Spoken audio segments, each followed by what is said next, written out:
Hello everyone, welcome back to my mini vlog. তো আবার একটি নতুন ভিডিও নিয়ে চলে এলাম। তো মামনি এখানে চিংড়ি মাছ কিনেছিল, সেটা কুটে নিচ্ছে। আর আমি তো চিংড়ি মাছ খাই না, তাই আমার জন্য একটা ছিপ ফেলে পুকুর থেকে রূপচাঁদ ধরেছে। কারণ পুকুরে তো এখন প্রচুর জল, তাই ছিপ ফেলে তেমন মাছ পড়তে চায় না। আর এখানটায় একদম তাজা তাজা মামনি হচ্ছে বাগান থেকে পুঁইশাক কেটে এনেছে। দেখে তো লোভ লাগছে, কিন্তু আমি ভয়ে আর কি খাই না, আর চিংড়ি খাই না বলে তো মামনি চিংড়ি দিয়ে আজকে রান্না করবে। তো রান্নাবান্না শেয়ার করিনি। বিকালবেলা ঘুম থেকে উঠেছি, তো মামনি আমাকে ডাক দিল যে আখ খাওয়ার জন্য। তো এখানটায় মামনি একটা আর কি গাছের ওই আখ খেয়ে আগার দিকে লাগিয়ে দেয়, তার থেকে একটা ঝাড় হয়েছে, সেখান থেকে কেটেছে আমাকে খাওয়ানোর জন্য।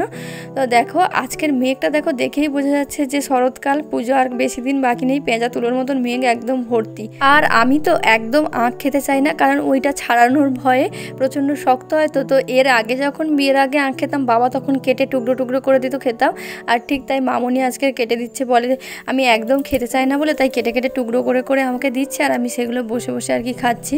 আমার আখ খেতে একদমই ভালো লাগে না, বিশেষ করে কোনো রকম ফল, মানে যেমন হচ্ছে বেদানা, যেগুলো আর কি ছাড়িয়ে অনেকটা সময় ধরে খেতে হয়, সেগুলো একদমই ভালো লাগে না। কিন্তু কমলা লেবু, আম, এগুলো আমি খুব সহজে খেয়ে নিই, কারণ আমি ভীষণ ভালোবাসি। তো মামনি এখানে আমাকে জোর করে আর কি খাওয়াচ্ছিল। এখানটায় আমি আর মামনি দুজনে বসে বসে খেয়ে আর এখানটায় ফেলছি। তো আজকের ভিডিওটা এখানেই শেষ করছি। দেখা হচ্ছে নেক্সট ভিডিওতে। Thanks for watching.